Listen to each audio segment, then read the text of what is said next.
You're listening to the What's Happening podcast with Gary Watts. Good morning. I'm here with Bill Brandt with Brandt Heating and Air Conditioning. Bill, good morning. And I got to start with only the rich can afford poor heat. Thank you, Gary. That's one of the best lines I've ever heard my whole life. How long have we known each other? Probably close to 35 years. I thought you were going to say too long.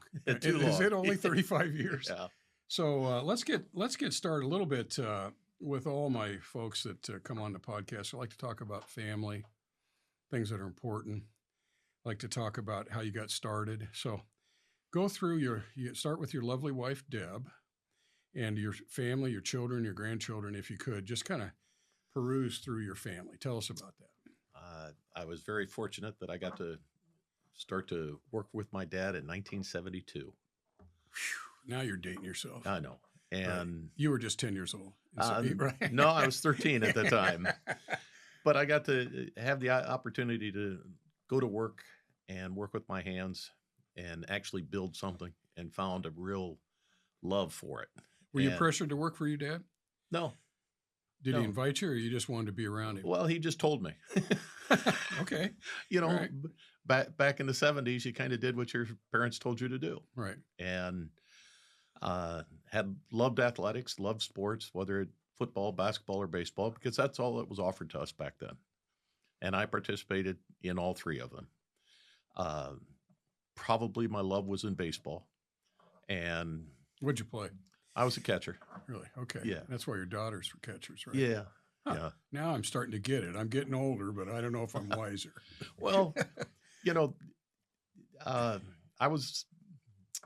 started to date my wife when we were 16 years old. And that's Deb, the lovely Deb, right? Okay. My lovely bride, right? Best friend. 16. Yep. And been with her ever since. Wow. And how long you been married? 43 years. Wow.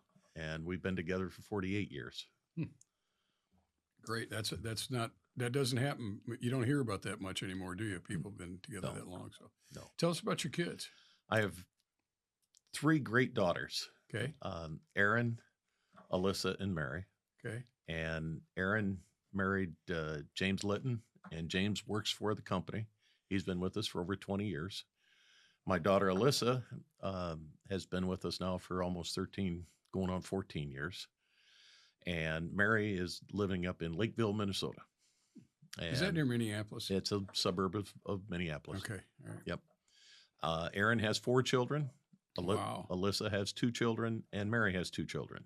So the good Lord has blessed us with 6 granddaughters and 2 grandsons. Wow. So you got a little bit of balance there. Yeah, a little bit. You don't have quite a baseball team yet, but you're getting close. We're getting right? there. Yeah. Oh, that's great. Yeah. Great. And tell us, you had a issue with a granddaughter.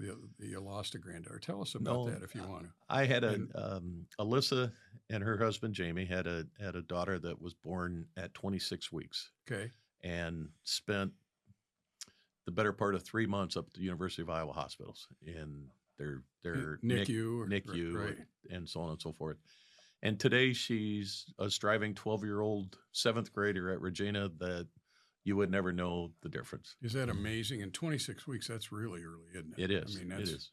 So what an amazing place the NICU is, and how blessed are we to be from Iowa City and all the wonderful things about Iowa City. I can't and say. the U of I. That's correct. Hospitals. The University of Iowa, their children's hospital is world renowned, and my wife and I owe them eternally for saving the life of our granddaughter. Right. Well, that is so cool to know that she's in 7th grade. Is she playing softball? She does. She plays softball. She has to. Right? She's playing volleyball and she's playing basketball. Well, good for her. Absolutely. So the wave during football games, which I see in the seats upstairs, means it's a special meaning to you, right? Absolutely. I think it's special meaning to all of us, but especially you and Deb and your family to be able to wave at those kids over there, right? Unequivocally. Right. So when she had 26 weeks as she developed, did she go in and out of the hospital, or was it just after a certain time that she could go home? And no, she stayed in the hospital for 3 to 3.5 months. Wow. And the little girl has had heart surgery, lung surgery, many of surgeries at a young age before she was 5 pounds, and That operation is on a tiny Oh, baby was the doctors and the nurses over there, just amazing. they're like godlike creatures to Yeah. us. Well, don't take them for granted. I hope none of us do. No, that's 'Cause correct. being in the state of Iowa, obviously with all the specialties we have at Iowa, we're just blessed. And especially as you get older, things go wrong with you. Not that your shoulder's fine or mine or other things that go on. But, we're lucky that we have such, you can snap our fingers and get fabulous care. The Absolutely. best in the world, I think. Right. So we're right here. So let's go back to great family. You got a lot of grandkids. Let's go back to your childhood. And you said you started working for your father, Tim Uh-huh. Brandt, when you were, 13 or 12? Yep. Okay. So how did you start? And tell me the evolution of that, being around your dad. And then we'll get into Brandt Heating and Cooling as we get through here. My dad started the business in 1953. Okay. Okay. So we've celebrated our 70th anniversary. Was he always in the business? He was always in the business. He started as a young man. As a young man. He wasn't dropped in out- the service or anything, right? No, he dropped out of high school Okay. and went to work, and then got into when the guy he was working for by the name of Ray, but I can't remember Ray's last name. When he retired, Dad then stepped in and started his own business. What was it called when he started? Was it Brandt Heating? It Or was Brandt Sheet Metal. Brandt Sheet Metal. So Yeah. he cut his teeth, so to speak, with cutting sheet metal, That is correct. which is a hard experience Yeah. if you've never, been involved and seen that going on. Well, So, when I was a young kid, I used to, we'd put on standing seam roofs and build in gutters, and I would run hot irons up and down the ladder to the guys as they were soldering the roofs. wow. As a kid, you got to see that going on. Yeah. So give me some lessons you learned from your father as a young boy, and as we can get older, we can talk about it too. What'd you learn? What'd you see in Tim's work ethic and the gentleman that worked for your dad? What was that like? The most impressive thing I've ever seen. I mean, the fact of the integrity that went on back in the 70s, and the 70s was not always a good time to be living as an adult. As us that were growing up in those days, it was, the hippies and the Vietnam War and everything Yeah. else. Things were very difficult, but It was difficult for the country. yes, It was difficult on all of us, but it was just a hard time I think for everybody. I agree. No matter who was right or wrong, whatever, indifferent, it was tough. It Yep. was tough to see the casualty reports every night about Vietnam. It was casualty, how they tore apart Iowa City. That was sad to see buildings being, That's correct. destroyed and rocks being thrown, whatever. But it was just tough on everybody. I Yeah. think adults, children, kids at school. It was just a hard time. So Well, my dad had a work ethic that, as he explained to me, he said, you never need to wear a watch. He said, when the sun comes up, you go to work. When the sun goes down, you're done for the day. And if you get everything done in a day that you wanted to, then you don't have enough to do. All right. wow. And Like so, I have tried to live that model. Do what's right, not what's easy. If you do it right the first time, you never have to worry about the second time. Seems like a lot of people today, I don't want to get into all this, but they go the easy way. How do you learn if it's easy? That's correct. I mean, part of the problem is that I've had discussions with younger members of my of my team, Yeah. and they don't understand. They say, "Well, it's a job." They now have this work-life balance, and maybe that's good. Yeah. But when I was doing it, there was no work-life balance. You Right. worked so that you could live, Right. and if you wanted the finer things in life, you had to work for them. Right. And if it came too easy, then it wasn't work. Right. And part of the model that we have in our shop that we've had for the last 35 years is just do the right thing. Common sense, right? Common sense type thing. And by doing that, 99% of the time you're going to do the right thing and you're going to make the customer happy. And we're not perfect, but by God, if we make a mistake, we make it right with our customers. So go back to 53. Tim started the business. Did he start in residential or did he do commercial, or how did he get every day? Did he go out and look for business? Did he talk to contractors? I'm just He did. Curious how Brandt has grown into what it is today, how Well, it started. when I started working for my dad in 72, I was employee number 6. Okay. He had himself was the estimator, the bookkeeper. He did it all. Really? My grandmother and then my aunt were the receptionist. My dad's dad or my dad's mom and his sister Joyce were the receptionist. Okay. My uncle Chuck was a service tech. My grandfather was an installer. My dad's dad was an installer. And then he had 2 other employees with him. When I came on board, I was number 6 or 7 on the list, and all I did was clean the shop, help the guys with fittings, run, go out and do things out in the field with them where I would save them steps. What was your pay? 50 cents, $1 an hour? Matter of fact, I got paid 15 cents an hour. 15 cents. Okay. Yeah. And my father said I was overpaid. I don't remember when they had child labor laws. Yeah. But that probably came after that, right? Right. So, but what'd you learn out there sweeping and cleaning and being around those guys? Hard work. Hard work. And the best part about it was it wasn't work to me. Hmm. And today, people ask me, Bill, when are you going to retire? Well, Gary, I'm like you. I don't want to retire. Retire to what? Yeah, that's it. You know, sit around and you talk about the game or talk about politics. What good's that? Right. You know, so you love what you do. Absolutely. Good. And if my grandfather told me that if you really love your job, you'll never have to work a day in your life. Yeah, it's a good. I like that. Absolutely. So how did he grow it? Go back to growing. I'm always curious to how Brandt came along. I mean, I see everybody in the family kind of work there. So little by little, was it mostly residential? It was mostly residential. My dad had a philosophy that we only service equipment that we installed. Okay. All right.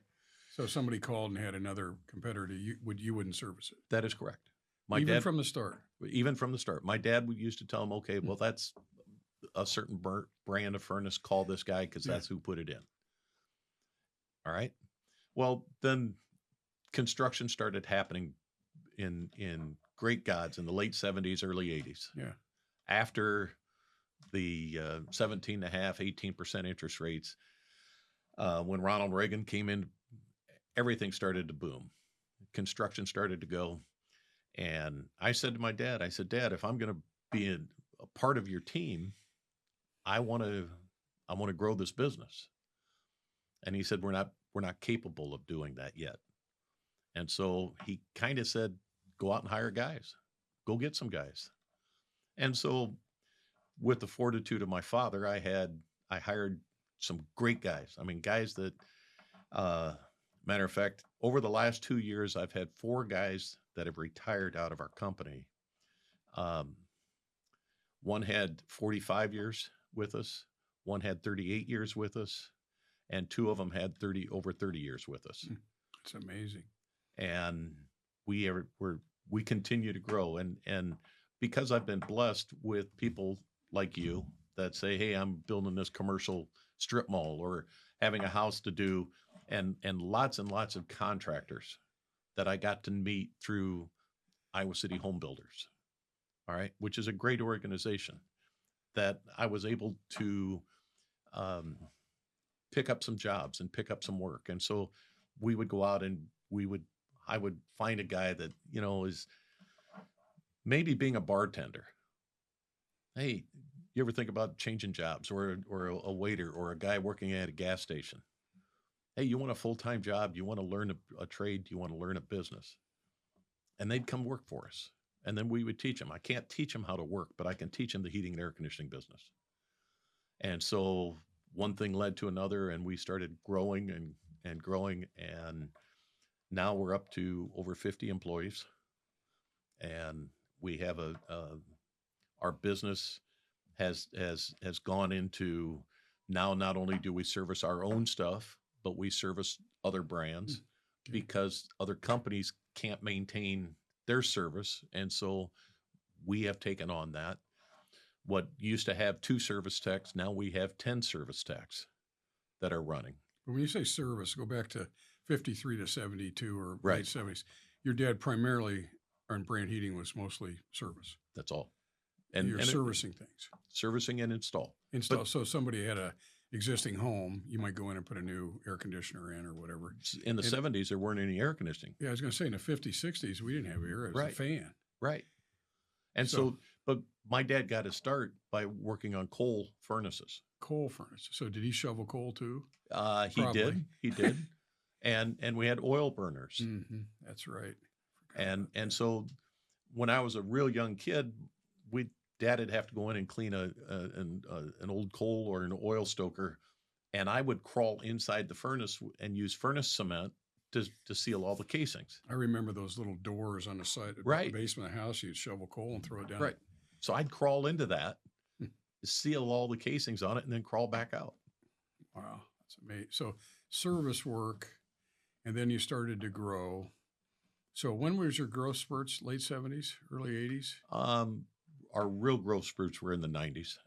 And is that mostly you're out hustling new construction and that is correct. Development deals and builders of all kinds and whatever. So you started to grow. You have up 50 employees now. So tell us about what makes you guys unique. What's your philosophy when you do a job? Do the right thing. We now have a fireplace division. Really? Okay. In 2010, I started dabbling in it because the local guy wasn't following up on service, and he was going to get out of the business. And so we needed somebody other than Cedar Rapids to get into the fireplace business. I was talking to a couple of contractors, and they said, man, if you had the fireplaces, it's a one-stop shop for us. The gas or electric? Or both? The gas fireplaces, and even wood-burning fireplaces. Okay. And so we would get into it, and I would make some arrangements and talk to Heat-A-Later and Heat and Glow. And in 2013, we became the Heat and Glow dealer in the Iowa City area. Okay. And now we have a whole division of just fireplaces. Wow. We have a young woman, Darcy, that does a wonderful job in running our fireplace division. We have 2 or 3 guys that we send to school every year to learn fireplaces, how to service, how to do all of that kind of stuff, not only on the Heat and Glow, but on basically every manufacturer that's out there. We have a heating and air conditioning department, but our heating and air conditioning department is now broken into different segments of service and then residential and commercial. And so we have 2 crews that do nothing but residential, and we have 6 crews that are doing commercial and multifamily stuff. Got a lot going on. We got a lot going on. So when you look at a house, you go out and estimate let's say it's an existing house, then we'll go to new construction. And somebody says, Bill, I want you guys to put in a new furnace, a new air conditioner. Tell me what your thought processes are that could be different from other folks, or how you look at that heating and air conditioning for that homeowner. Well, first of all, what we want to do is we want to get the lay of the land of the house. Right. All right. How big is the house? What direction it faces? Is it facing, is the glass all to the east or the west or north or south? Whatever. 2-story ranch. Exactly. Whatever it is. All right. Then we look at the distribution system. And what's that? That's where all the ductwork goes and feeds the registers. Okay. And the distribution system is vitally the most important part of any heating and air conditioning system. Because, as my father used to say, you can have the best heart in the world, but you get hardening of the arteries, you're still a dead duck. Right. And so if you can't get rid of the air, then how's that equipment supposed to work and work properly? And so with the distribution system, basically the last thing I ever look at is the furnace and or the air conditioner. So if you're looking at an old house and it's a 2-story, and somebody goes, we're not getting really good air conditioning upstairs, you're going to start looking at the cold air returns, the duct work, and say, well, here's that district, like you said, the arteries or the vessels or however you look at it. We need to add a couple of things here or there or whatever. So you want to make sure you're not just sticking in an air conditioner and then that is correct. And running away. So you're looking at distribution first. On an average, before I even give the bid, I'll be out on a job, and it'll take anywhere from a half hour to an hour and a half for me to do my things out on a job. Then I bring it back and I do the engineering in my office. And what's that involved? Tell us about what. Well, that I run load calculations, which is a heat loss and a heat gain, to make sure that the new furnace is properly sized for the house. Okay. And then we break it down and look, okay, if it says I need X size of furnace, then I got to make sure I have the distribution system to make sure that it can get rid of the air. And if it doesn't, then I have to make a choice. I could discuss that with the homeowner and say, this is what I'm going to do. I'm going to increase the size of the ducts here. I'm going to add a return so that we can make sure that we have proper airflow. Tell us what cold air returns do. I mean, once people will see that little screen down by the baseboard or up, and they go, well, what's that? That's not blowing out any air. But tell us what. That's pulling all the conditioned air back through into the furnace. Okay. So that the supply air, everybody thinks the supply air is the most important part of any heating system. Really, it's the return air that is the most important, because if you don't have enough air coming back, you can't push the air out. So our philosophy is we always oversize our return air by 10%.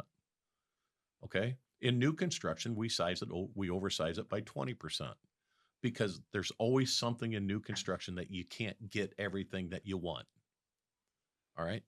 So like what? Because like a wall will be on a stud or on a joist, or something will happen that you can't get the full capacity out of the wall, so you're only getting half of that. All right. And I found out it's all about engineering, and engineering is all about math. All right. And so if you have 200 square inches of air going out of it, you got to have at least 200 square inches coming back. And if you don't, then that 200 square inches doesn't make a damn bit of difference. It's not going to distribute very well. Or it's not That's correct. Heated or cooled very well. Right. And so that's how you do the engineering. And that's what I was taught. In 1987, my dad brought me out of the field and he said, you're getting all these contractors. You need to start doing the sales and the design and doing everything. So I would take those plans and I would run load calculations, not only on the whole house, but on each individual room. Where'd you learn that? Did you go to some school or something? I learned it from my father. You learned it from Tim? Yeah. Huh. Yeah. As a matter of fact, in 1977, when I graduated, I was going to go play baseball. Where? I had an opportunity to go to Western Michigan. Really? And the Broncos, right? I don't know. Is that what it is? Well, and I got a letter, but back in the 70s, you wanted to go to work. You didn't want to. Well, first of all, I didn't want to lose my girlfriend, because I knew if I went. That was a smart decision. Yeah. That's one smart decision. Yeah, that somebody would slide in there and swoop Deb off of her feet. So I said, do I go to play baseball for 4 more years? And I had talked to my dad about it. My dad said, Bill, you're not good enough. He says, you're not good enough to make it in the league, into the majors. So why are you wasting 4 years of your life? Huh. Why don't you come work for me? I'll teach you everything you need to know. And if you don't like it after 2 years, then you can go do something else. Good. And I never left. Really? And he taught you how to design and whatnot. Absolutely. So where did he get it from? Just by doing it? Well, he learned it from the people that he worked for. Oh. And my dad went to school. Went to classes to find out how to do this kind of stuff. And it has evolved around a lot. Now my team at the shop, they all do it by a computer now. Yeah. Okay. Right. I still do it longhand. I still write everything down, because it takes me less time to do it that way than it does on the computer. Right. So I think just so people that are watching this, let's say that, they're a homeowner and the air conditioner goes out, they're going to call you and say, fix it. They're not going to think, well, here he is. He's out here looking at ductwork, which way the house faces. And people don't realize what all you're doing to make sure that they're happy. That is correct. Right. But I think over time, doesn't that build a reputation and build like, hey, I'm going to call Brandt if I want it done right? I hope so. Yeah. So, that's what you're trying to do. That is correct. That's what you're trying to do with the public. And then you probably try to explain your text or whatever, trying to explain it to folks like, hey, here's what's going on and whatnot. So when you focus in at Brandt on the type of equipment you want, has that changed over the years, or what are you looking in your suppliers? What do you need from them the backing, and then are they all the same? Is a furnace like a Pulse furnace or a 96% are they all the same? Basically, yes, They are. they Okay. are. So what are you looking for as Brandt's perspective in equipment? I want to find, first of all, equipment that has a warranty. Okay. All right. I want a furnace. I'm not going to put a furnace in for you that has a 5-year warranty. Right. And there's lots of furnaces that are out there like that. And why is that? What? Because they're built cheaper. Oh, they are. Yeah. Okay. All right. I mean, we had a company that we did work with. I'm not going to say the name. Yeah. But the company was a great company. Mm-hmm. And they ended up getting sold out to a different heating and air conditioning company. Mm-hmm. And I had a meeting with them, and they said they brought all the dealers in to talk about this new transition. And they said, we're going to take this furnace and we're going to make it like ours. And there's going to be a 1-year warranty on parts and a 10-year warranty on labor, or on the heat exchanger. And I said, a 10-year warranty. I said that furnace before had a lifetime warranty on it to the original owner, and then it reverts to a 25-year warranty. He says, well, we hope you're good enough salesman that you can sell them a new furnace. I got up and walked out of the room. Yeah. I said, I'm done selling your product. Yeah. Because basically, my intention is to put one piece of equipment in at your house that lasts a lifetime. Because what's the average, Gary, that people stay in their house? I don't know, 5, 7 years, 8 years. It might be longer now with interest rates the way they went, but I think it used to be 5 to 7, 8 years. Okay. And so you look at the equipment, and every piece of equipment that I sell now, whether it's in residential new construction or whether it's in retrofit business, okay? Every piece of equipment I sell has a 25-year warranty on the heat exchanger and a 10-year warranty on parts. All right. And the reason that we do that is so that a contractor that builds a new house, 2 years from now, something goes wrong with that furnace, and that homeowner calls the builder and says, hey, my furnace is bad. Well, you got to call Brandt. Well, then Brandt sends them a bill for $500.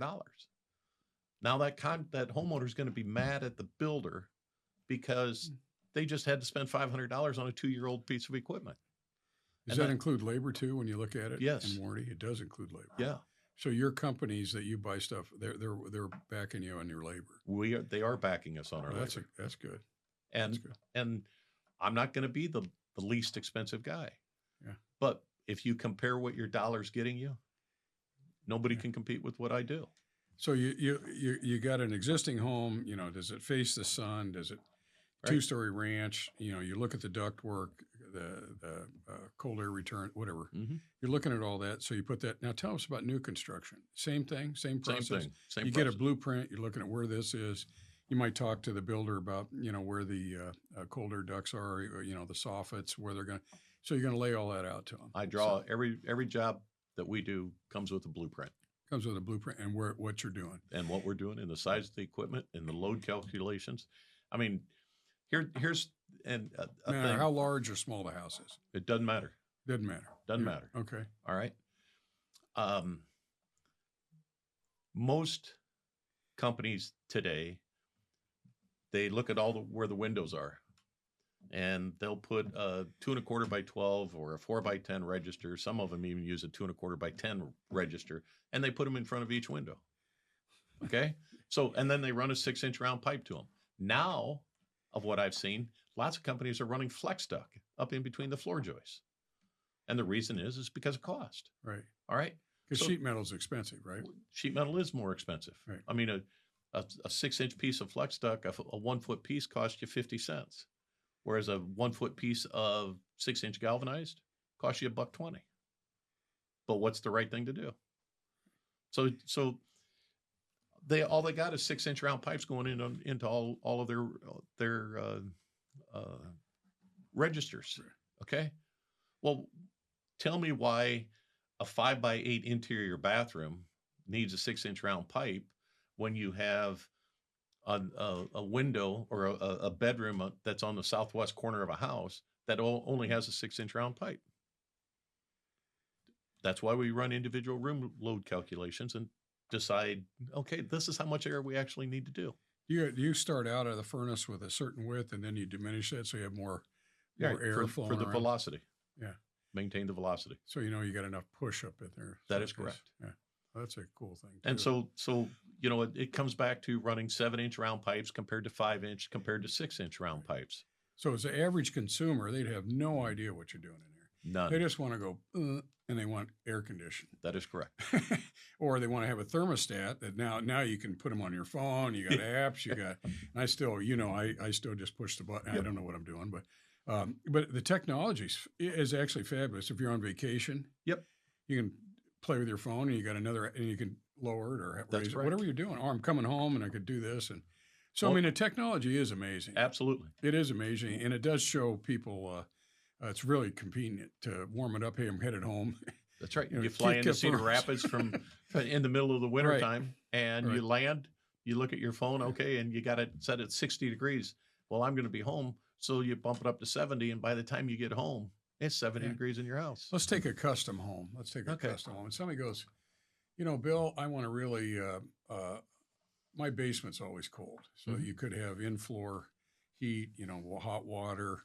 Geothermal, and then I want to get into solar at the end of this. So, how do you think it's wise for what you do to sit down and interview the consumer, the customer, and say, hey, what do you expect from us? What do you want from us? What's important to you? That's the first thing we always do with a builder. Right. And normally the steps are a builder will bring me a plan. Right. And I'll figure everything up. Now, conventionally or no, right at the start. So I know what size of equipment that we have. I want to know the load calcs. I want to talk about fact rather than fiction. Okay. Then I will put together 3 budget numbers. Okay. If we do it this way, or this way. Now you go back to your homeowner. Let's sit down and talk. Let's figure out what they want. Then based on what that homeowner tells me that they want, I say, okay, option 2 is the best option for you. Then I take and I refine it. And then I put the bid together. You don't start out with different options. You kind of you start with one just conventionally then. Right. And then you just go, well, I'm willing to spend X more because it's going to cost more to do in-floor Absolutely. heat. It's going to cost more for geothermal, and I don't know about solar, and we'll talk about that in a little bit. Mm-hmm. So each system would have something unique with it. Maybe Absolutely. Boilers, maybe flipping switches, doing whatever. Yep. So it isn't as simple as just going to your thermostat and pushing up and down, right? Well, for the homeowner, it should be. But everything behind that's where we do our thing, right? With our engineering. Explain to me, do you do geothermal? We do. Explain that to us. Explain that to the listenership of what, because a lot of people go, well, I don't know what it costs anymore. I'm just going to throw out a number. It's an extra 15, 20 grand, maybe more. Why would I do that, Bill? And can you explain what exactly is going on with geothermal? Back in the 90s, geothermal became very, very popular. Okay. Why? Well, because the utilities were given rebates, the government was given rebates, and so it kind of made it a little bit so that in a 3 to 4 year period, 5-year period, you would get your money back.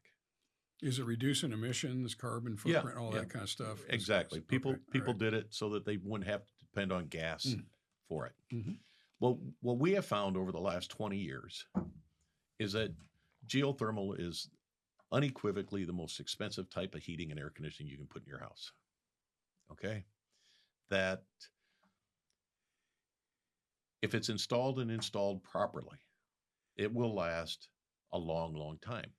The problem that people don't realize is that all the money that you're going to save throughout the year, and I tell people this, don't take that money and put it in the bank. Put it in a separate account so that you can use it for your maintenance cost. Because geothermal is very, very expensive to maintain. Okay? And it's especially, most manufacturers have a 5-year warranty on their geothermals. Now, what I do is I put a 10-year warranty on everything. Labor, material, and the entire heat pump when I put one in. Because I know in years 6, 7, or 8, something on that geothermal system is going to malfunction. And it's nobody's fault that the homeowner did anything wrong. It's because things wear out. What is it? Is it you dig a hole? I see you trench around. Is it obviously the surface, put 6 to 8 foot down the pipe. I mean, and it stays at 50 degrees. What? Tell us about it. Well, anytime you get below 48 inches, and that's what Iowa City says, right, is that the constant temperature is going to be 50, 55 degrees. Okay. All right. Okay. So you have ducts running around 4 or 5 feet, 6 feet, whatever. Well, when I put them in, I go down 15 feet. Oh, you go. Oh, really? All right. Huh. And so now we're actually doing loop fields so that we're 15 feet in the ground. That way, if you ever decide that you're going to put a swimming pool in, you never have to worry about the geothermal. Do you have to worry about surface water leaking into the ducts or whatever? No. What are the pipes made out of down in the ground? They're kind of a polyplastic that has a 100-year warranty on it. So you don't have to infiltrate. It's like a sewer water pipe? That's correct. Okay. That is correct. All right. And they come in 1,000-foot loops. So you go out 200 feet, you come back in. And you got water in them? And you got water and fluid. And fluid, and sometimes glycol, which is an antifreeze. Okay. That you put in it. And then you put it out in the field, and then you have a manifold. All of this stuff runs into a manifold out in the yard. Then in the yard, then you take that manifold and you bring a supply and a return in, and we'll always come in through the basement, so that now we're 8 foot deep. Right. Right. And we come up into the basement, and at that point, then we make our manifold in there to pipe into the supply and the return air lines. So you have a fan that's pushing the air around the house, heat and cool. Right. It just like a furnace that you set a geothermal unit, you run ductwork, you do all of that, and instead of using gas, you're using the water. You're running water in the ground. In the ground. Right. And how much higher generally is it? 20-30% of a conventional system? You're roughly? you're probably going to run if a normal house is $20,000, this is going to run $40,000. Okay. How much what's the difference of that in a hot water heat in the floors, the basement? That totally separate, totally different. Yeah, I know, but what would be it's 40% more conventional geothermal, it's 20% more in-house hot water heat in the floors? Yeah, 25%. Like that? Yep. So, I mean, there's options as opposed to just absolutely. gas furnace. And now what we do a lot in custom homes is we run 2 duct systems. We run a duct system for the first floor and a duct system for the basement. So now you got 2 thermostats coming off of one system, so that now the basement, which normally is much cooler in the winter or in the summertime, right, you can either turn that off or turn it up to 80 degrees and be very comfortable in the basement. And the upstairs can still maintain 70, 72, 74 degrees, whatever that customer's comfortable with. Does everybody need an air cleaner, air filtration on your furnace and the ducts? I put one on every job I do. Right. And what's it doing? Has it got ultraviolet lights in there? No, all the air cleaner, all it does is clean the air of any dust, dirt, pollen, pet dander, allergies, that type of thing that are in the air. Okay. That's where the return air system comes in. Okay. So when you walk into the old houses, the houses that were built in the 60s and 70s, right, you'll see that normally they have a central return. Right. All right. Today, we put multiple returns in the house. The reason we do is not because of the efficiency of the furnace, but for the efficiency and the comfort of the house, for the occupants. That's why you'll see that we put return airs in all the bedrooms, so that we can pull that air out of that bedroom and then circulate out. Now, an air cleaner is something that you put on the sides, and it takes the place of the filter. Okay? That filter, the ones that we use are made by Space Guard. They are rated at such that they will take care of up to 5 microns. And 5 microns is the diameter of a human hair. Okay? So anything that's big and bigger, this air cleaner will clean. Now, not only does that help us, but it also guarantees us that on the furnace, the blower motor, the impeller, the heat exchanger, and the evaporator coil are all going to remain clean, which maintains the efficiency of the equipment. Okay? So if you have kids or pets or small children or whatever, and you're concerned about allergies, it's a way to go. Absolutely. Okay. And in 2019, 2020, because of COVID, they came out with what they call air purifiers. And air purifiers are simply you can get them with the UV lights, and they are to the point where they will kill any viruses that are in the house. Well, that would be popular under COVID, right? It was very, very popular in COVID. Speaking of COVID, how did Brandt Heating and Air Conditioning deal with COVID? We had a year and a half. Your techs have to be out in the houses. I mean, Right. you still got to go, right? I mean, we went all the time Right. in our company and management and things that we do. How did you guys work with that with your employees and the public? Well, number one is that all of our service techs were required to be vaccinated. Okay. All right. If you're not vaccinated, then you're not going to run service. Okay. All right. If you chose not to get vaccinated, then you were still a member of our team, but you only worked in new construction. Okay. Okay. All of our service techs wore masks, gloves, and booties over their shoes. Okay. We asked the homeowner that when we went in, that they greet our service tech and then leave us alone, and we would go down into the basement so that there would be no contact Right. with them. Right. And we were able to maintain it. You just kept it up. Anything of that practice today, or do you still do some of that, or We still do some of that. Yes. Right. Yeah. Because a lot of people would appreciate that. I think that nobody wants to get sick. So, Right. So good. Let's go to. Well, it's interesting because I think what I'm trying to do here today is it's not as simple as just turn your air conditioner on or push a button. And is there and there's maintenance to furnaces, right? Is it something that they should have you come out once or twice a year and go through the system, look at the furnace, and we believe filters? that proper maintenance is mandatory in order to keep up not only the efficiencies but also the life expectancy of the equipment. Right. It's kind of like a car. You're going to change oil once in a while. Exactly. You should just remember in your head you got to maintain the furnace and air conditioner. Right. And we recommend to people that you should have your service or your furnace serviced once a year and your air conditioner serviced once a year. And by doing that, you can maintain, and more importantly, we can foresee if something isn't working right, we can take care of that problem before it breaks rather than after. So it's going to save you some money. All right, now let's go. Let's finish up with solar. Talk to me. I think you guys are getting into solar, aren't you? We are. We started August 1st. Really? Well, that's recent here. We're Yep. just hey, got a month under your belt. Talk about solar, because I know it's kind of a buzzword. I start to see more and more houses with those black panels on the back of their home or facing south or whatever. Tell us, I know there's some federal incentives, maybe there's state. Tell us how solar works. Tell us how you install it. Cost difference. You got in-floor hot water. You got geothermal. Now you have solar.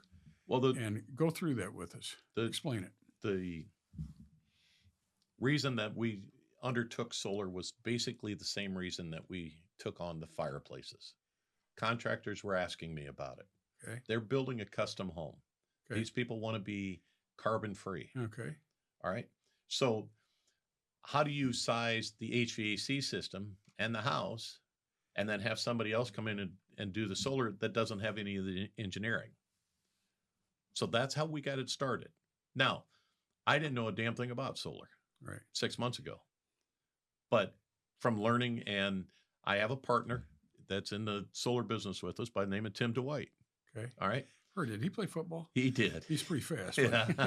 He was a pretty good football player. I still remember that City High Bettendorf game. Yep. Tavian Banks and Tim. Anyway, probably one of the greatest high school games I ever saw. It was mine. I don't think there's ever been anything like that.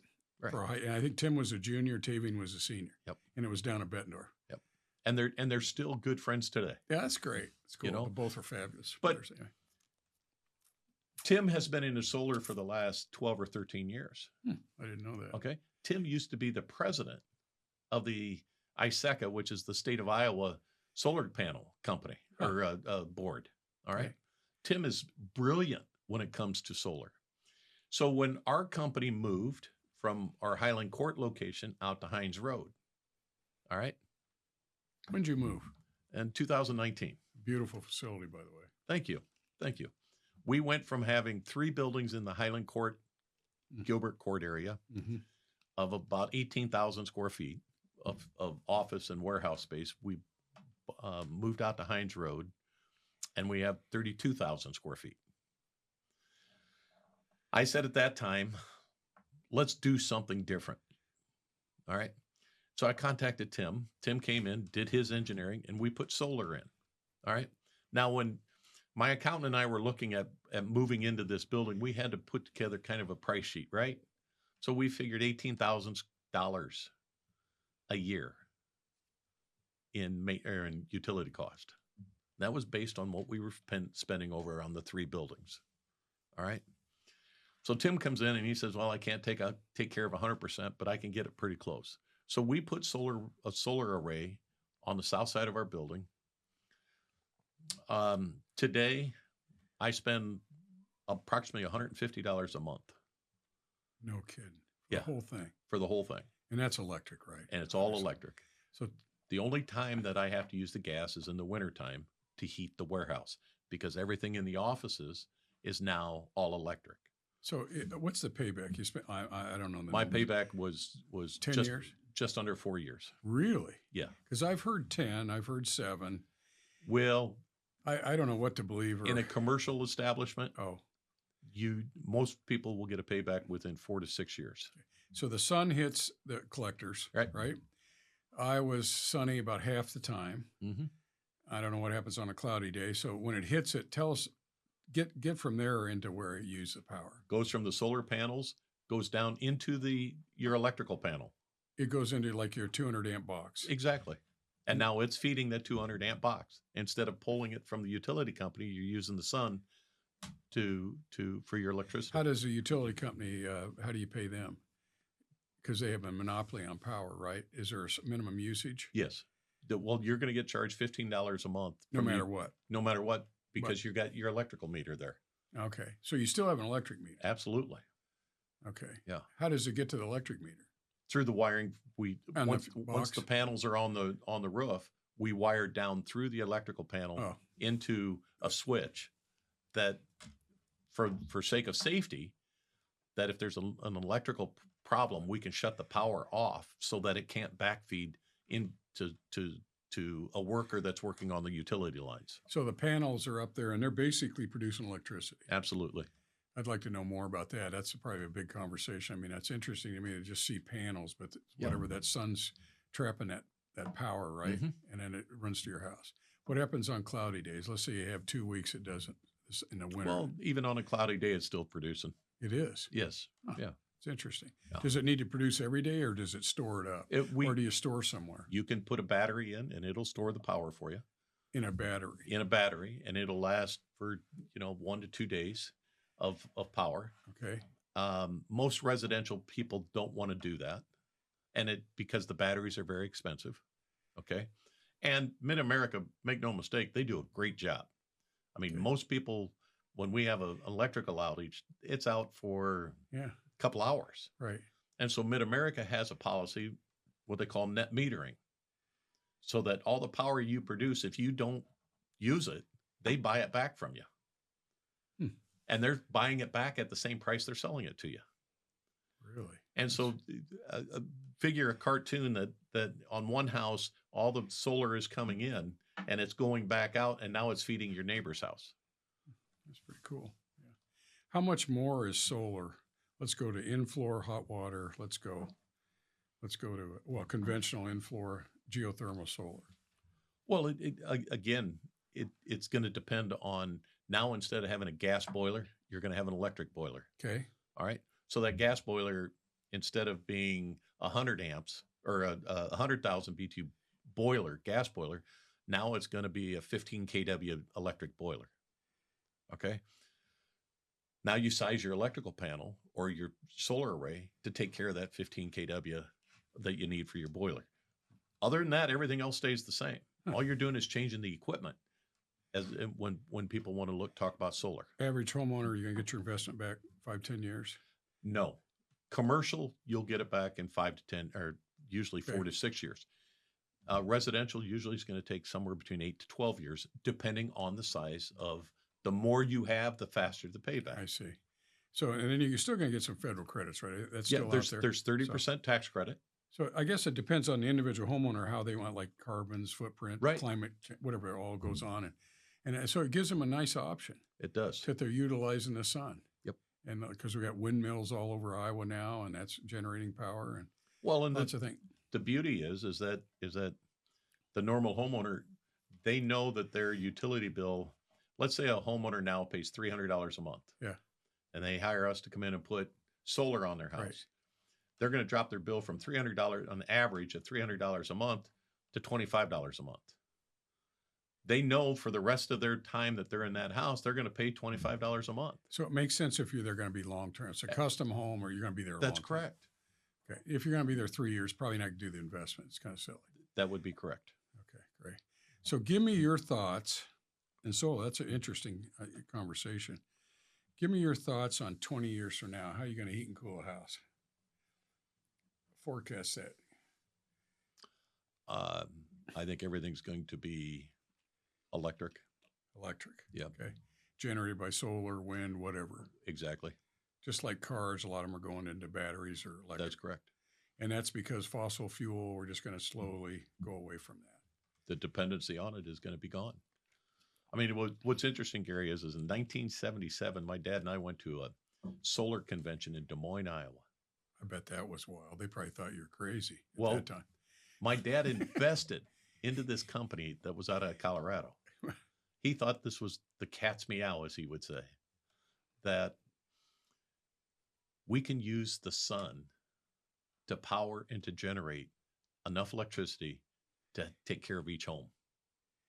All right. Wow. He invested into it. Now, it wasn't a good investment because 2 years later, the company went bankrupt. Right. But I remember my dad always telling me, use what God gives us and use it to the best of our ability. And we have the sun 100% of the time, even on a cloudy day. Yeah, the vision in the 70s, which most people didn't even talk. That's solar. correct. You haven't heard solar, at least like 10, 15 years ago, you started hearing it, maybe Right. 20, but in there, nobody talked about solar. Absolutely not. I mean, are you kidding? And so it is, it's kind of come full circle Yeah. that 50 years later, we're going to get into solar energy. Yeah. Well, what keeps you up at night?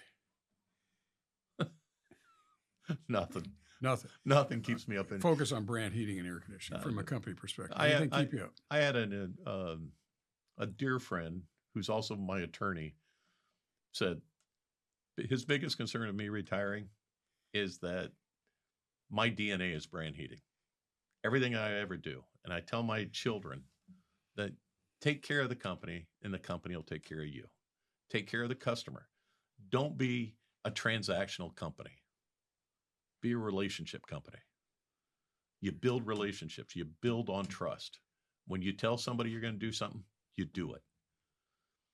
We have a policy in our shop for the last, I'm going to say 10 years, that twice a year we will put a furnace and or an air conditioner in for somebody at no cost.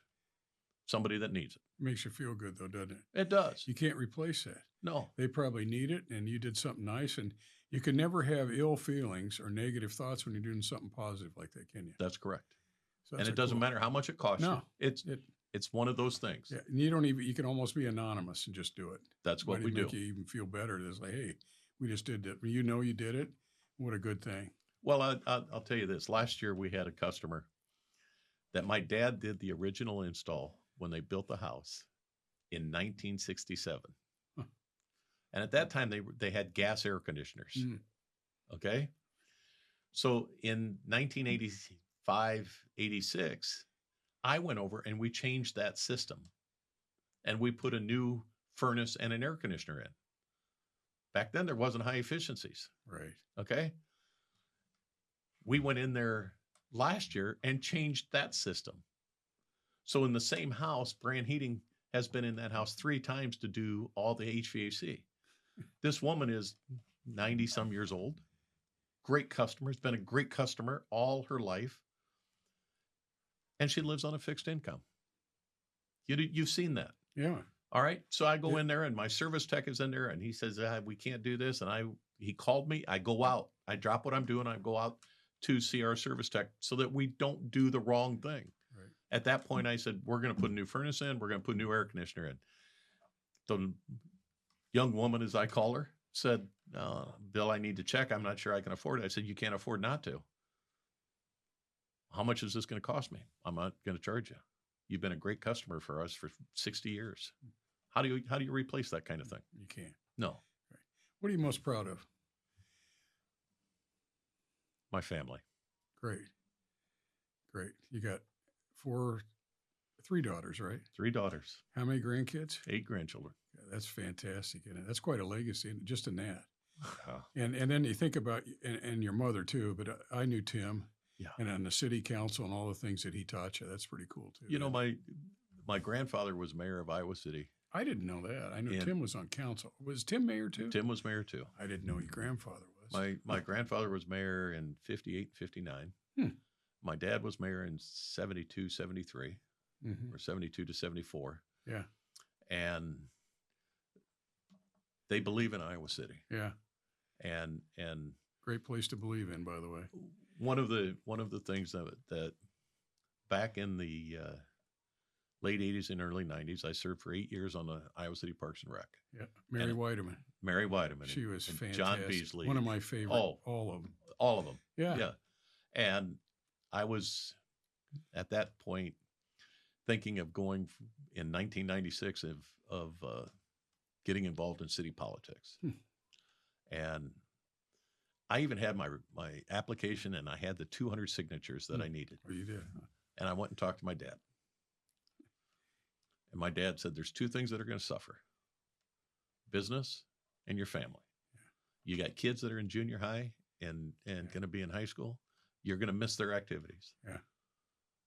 I said, so what would you recommend? He said, don't do it.